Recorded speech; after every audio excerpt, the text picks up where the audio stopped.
Thanks buat kalian udah ngeklik video ini. Kali ini kita akan membahas seputar salah satu pemikiran dari seorang tokoh namanya Pierre Bourdieu. Pierre Bourdieu. Yeah. Nah, tapi kita kali ini ingin menganalisis sebuah fenomena di pesantren atau tersebut sebagai habaib di Indonesia, yang mana adanya terjadi suatu relasi kuasa antara santri dan para kiai atau pengikutnya habaib, muhibbinnya yang begitu patuh terhadap mereka. Bahkan perkataan kiai atau hadis tersebut dianggap yang paling benar. Nah, untuk memandang hal ini gimana menurut pandangan Bourdieu? Oke, sebelum videonya jangan lupa like video ini, dan bagi kami yang belum subscribe silahkan subscribe.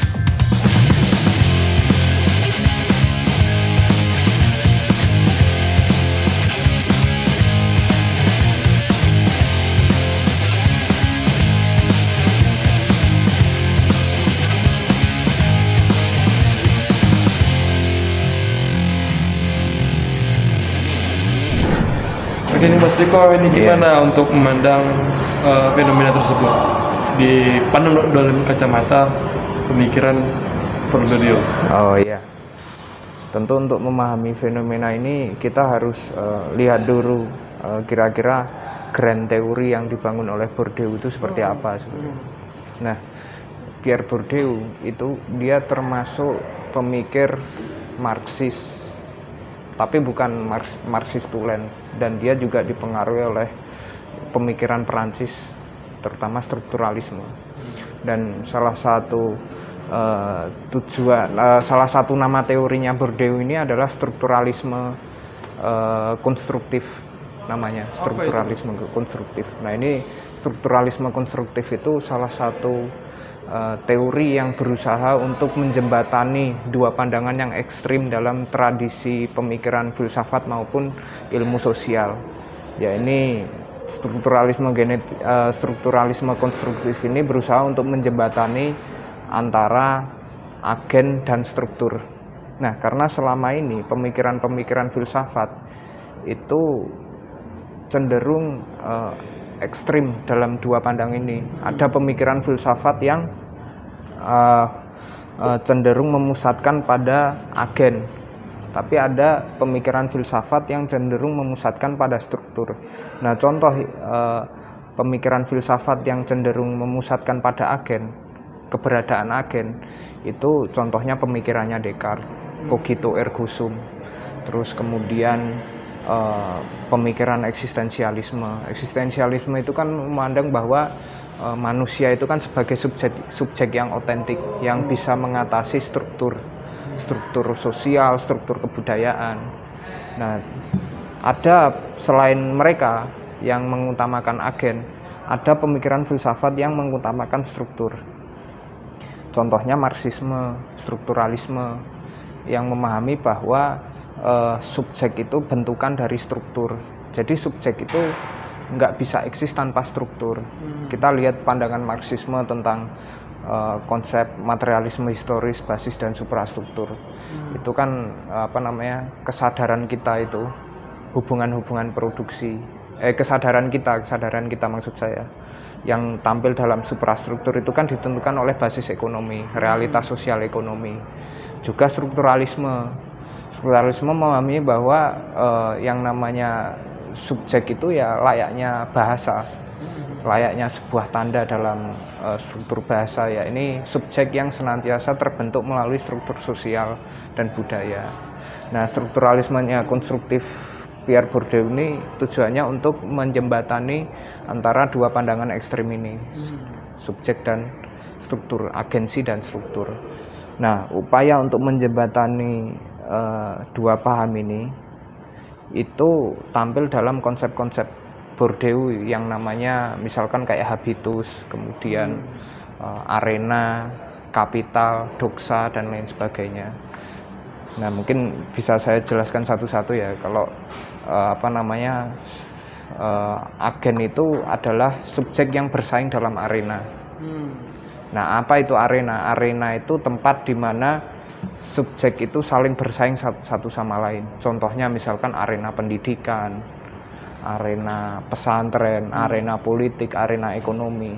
Itu kan domain-domain sosial yang dimana setiap aktor sosial itu kan saling bersaing. Misalkan Mas Angga sebagai mahasiswa dan saya sebagai mahasiswa, kita saling bersaing dalam arena pendidikan di kampus misalkan. Nah, tentu untuk menjadi mahasiswa yang baik ya kita harus bersaing satu sama lain. Tapi Bourdieu menganggap bahwa yang namanya arena sosial itu sifatnya hierarkis. Jadi ada yang di atas, ada yang di bawah. Dan posisi agen itu, subjek itu dalam arena sosial itu tergantung seberapa besar kapital yang dimilikinya. Kapital itu nggak semata-mata kapital uang, modal uang, tapi juga kapital budaya, kapital simbolik, kemudian kapital ekonomi termasuk, dan juga ya kapital budaya, kapital simbolik, sama kapital ekonomi.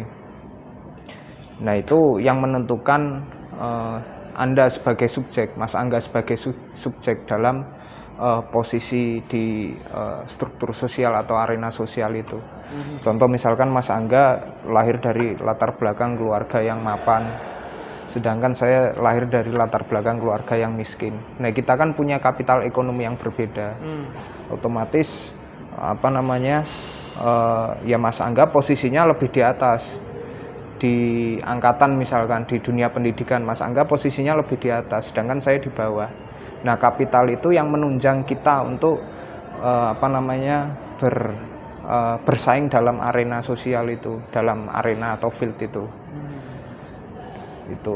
Itu salah satu pandangannya Bourdieu, dan saya sebagai salah satu subjek atau agen sosial yang tidak punya kapital lebih banyak, ya saya ya mau nggak mau harus bersaing dengan Mas Angga sebagai mahasiswa yang punya kapital lebih baik gitu loh. Seperti itu. Jadi struktur sosial sifatnya hierarkis. Nah untuk membaca fenomena habaib di Indonesia, pengkultusan tokoh, itu gimana tuh? Ya lagi-lagi yang namanya di dunia pesantren itu kan, ya mohon maaf ya, bukan bermaksud menyinggung teman-teman yang di pesantren ya, tetapi ya kultur sikap takzimnya itu kan lebih kuat di pesantren seperti itu. Itu entah kepada Pak Kiai ataupun kepada Habib seperti itu, ketimbang teman-teman yang sekolah di sekolah formal. Mungkin kepada guru ya kita tetap takzim salaman, tapi kan nggak sampai kayak misalkan kayak minum bekas guru ataupun cium kaki ya itu kan nggak sampai segitunya gitu. Nah saya melihat bahwa kalau kita tinjau pakai konsep atau teori Bourdieu tentang strukturalisme konstruktif ini, tentu pesantren itu termasuk bisa kita kategorikan sebagai arena sosial, karena terdapat subjek-subjek yang bersaing satu sama lain di sana. Dan subjek ini sifatnya hierarkis, kedudukan subjek ini. Pak Kiai dan santri itu sifatnya hierarkis. Pak Kiai yang di atas dan subjek yang di bawah itu santriwati seperti itu. Habib dan Muhyiddin gitu ya. Habib dan Muhyiddin kayak gitu. Itu kan sifatnya hierarkis. Nah, setiap subjek dalam arena ini, arena pesantren ini, entah itu santri maupun kiai, itu mereka punya kapital masing-masing. Yang tentunya ya otomatis kapitalnya lebih unggul Pak Kiai ketimbang kapital santri seperti itu.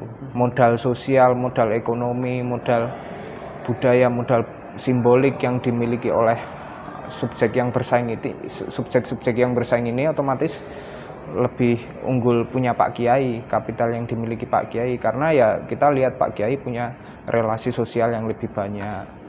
Kiai punya modal uang yang lebih banyak karena beliau kan berstatus sebagai pemilik pesantren.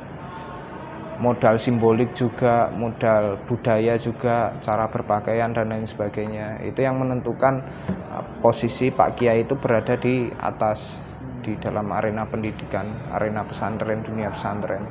Dan sedangkan santri sebagai subjek yang tidak punya kapital, ya bukan tidak punya kapital tapi punya kapital tapi lebih cenderung sedikit, itu ya mereka diposisikan sebagai subjek yang tersubordinasi dalam arena sosial itu.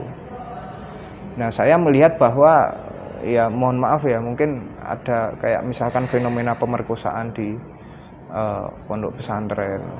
Itu saya melihat bahwa di dalam relasi kuasa itu antara santri dan kiai itu dikarenakan kenapa Pak Kiai bisa melakukan hal itu, karena dia punya kapital yang lebih besar dalam arena sosial, sehingga kiai sebagai subjek atau agen sosial yang menguasai arena itu, dia bisa menguasai santri sebagai agen yang tidak punya kapital memadai di dalam arena sosial itu.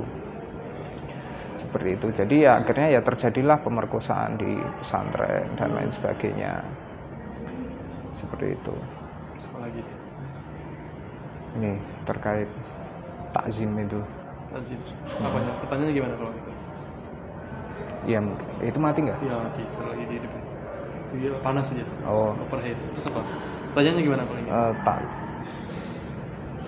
Terus ya pesantren kan erat kaitannya dengan kultur takzim.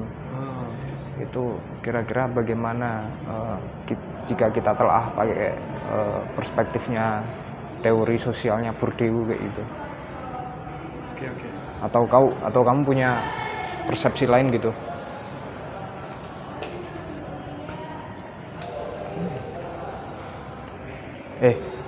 Kamu tegang banget kamu. Hah? Tegang? Oh. Masa ya? Maksudnya nggak los gitu di depan kamera? Siapa aku?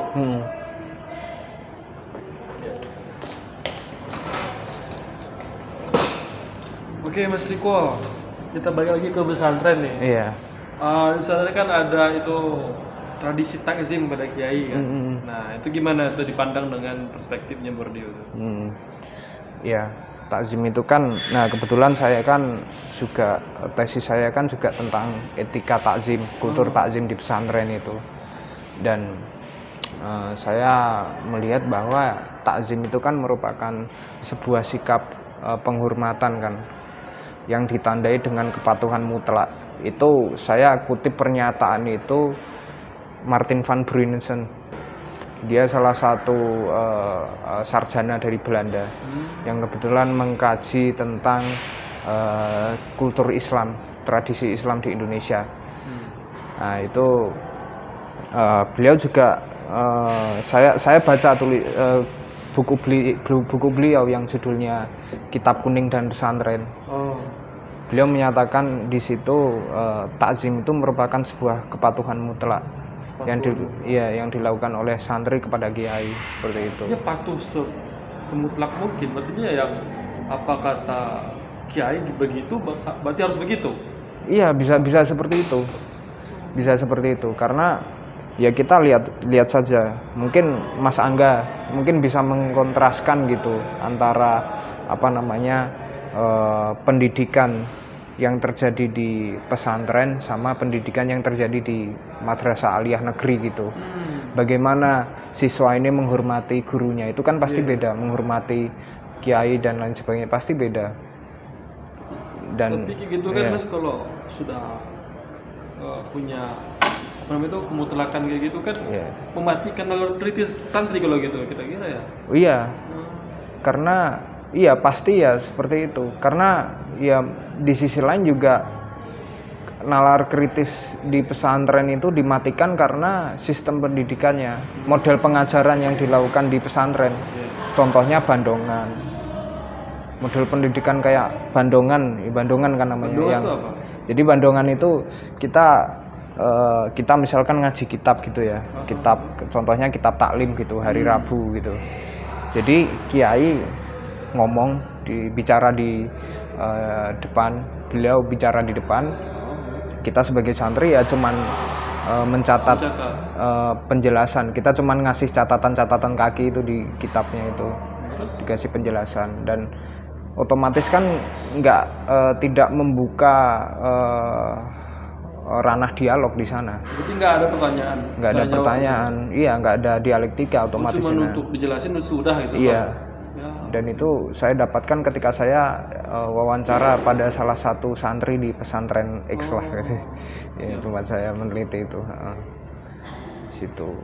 Jadi takzim itu kalau menurut saya, nah saya pernah mewawancarai salah satu santri ya. Itu beliau menyatakan, santri ini menyatakan bahwa ya takzim itu merupakan pandangan yang sifatnya wajar. Itu adalah suatu kewajaran dan suatu ya hal yang harus dilakukan sebagai seorang santri.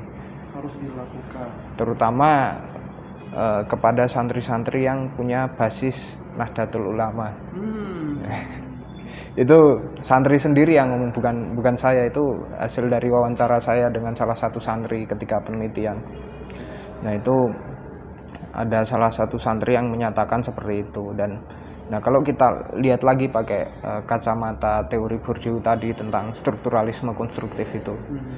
Nah untuk kalau Bourdieu menyatakan bahwa untuk melanggengkan suatu kekuasaan dalam arena sosial, untuk melanggengkan kedudukannya, memantapkan posisinya dalam arena sosial, agen yang berkuasa dalam arena sosial itu cenderung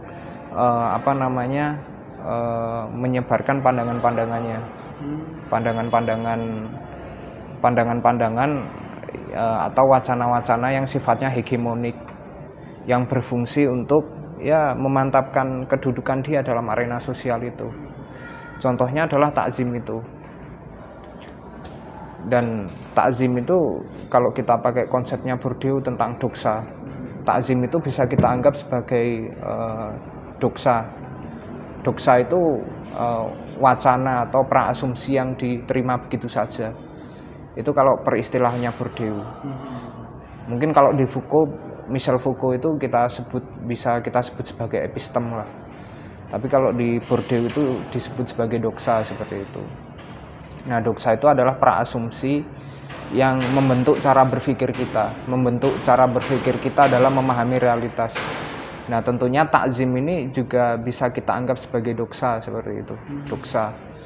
Doksa yang mana takzim ini membentuk salah satu cara berpikir maupun salah satu perilaku kita dalam berinteraksi dengan realitas.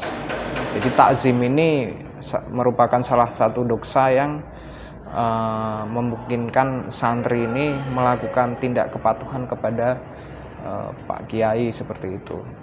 Oke, teman-teman, itu tadi dia tentang teori Bourdieu yang ada di lingkungan pesantren antara Kiai dan santri ataupun Habib dan Muhyiddin. Oke, mungkin itu saja yang bisa sampaikan dalam video ini. Terima kasih sudah menonton dan sampai jumpa.